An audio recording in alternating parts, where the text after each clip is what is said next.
Welcome to Take 5, your 5-minute inspirational message from Solid Rock Drogheda.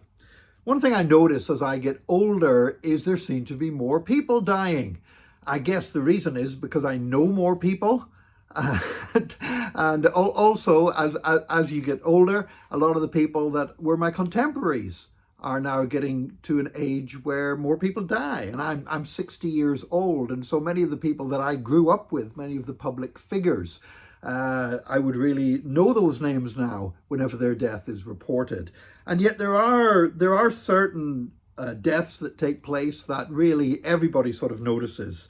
And particularly the end of last year, just the last few days of the year, we saw the deaths, two in particular I'm thinking of. And one was Pope Benedict XVI, who of course retired as Pope, first Pope to retire in many centuries.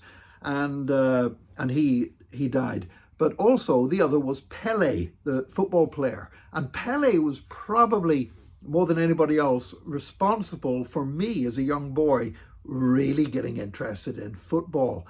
You know, the 1970 World Cup when Brazil beat Italy, that wonderful Brazilian team, and Pele was a part of that team. And I was probably coming to it quite late. This was quite late in Pele's career. That was the third of the World Cups that Pele was part of winning. But nevertheless, it had a great impact on me.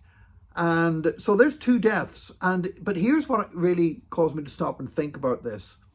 Back in 1970, the death of a pope would have been considered a much more newsworthy event than the death of a football player. I'm not saying that they both wouldn't have been reported, but the death of the Pope would have been considered a much bigger deal in the news media and everything else. And yet, what we've seen here is that actually Pele's death has received more coverage that I've seen in all of the media than Pope Benedict's death. That shows us how society has changed.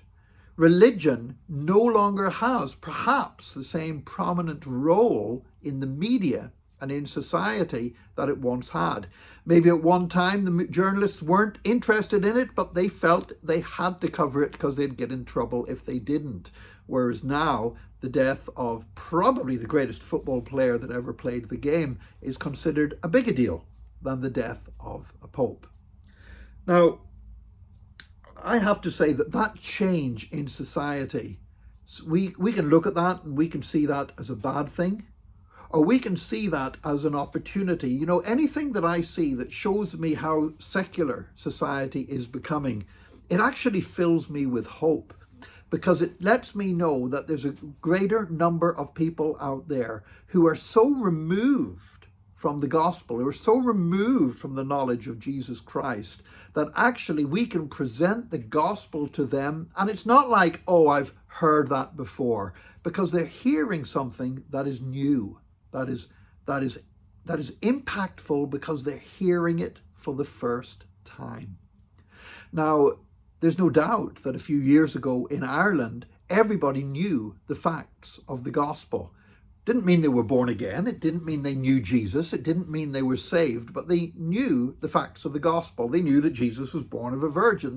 Everybody had to repeat the creed. They had to repeat it in church. They had to repeat it in school. So they knew the facts of the gospel. And there was a sense of saying, yeah, I already know this. I don't need to hear this. I know all that stuff without ever having entered into a relationship with Jesus Christ.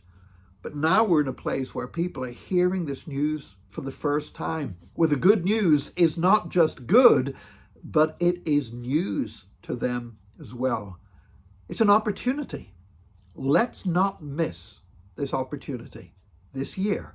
Let's share the good news in ways that stresses that it is good, but also that it is news for so many people. In Jesus' name, may God help us to do that well. Join us again next time for another Take 5, your 5-minute inspirational message from Solid Rock Drogheda.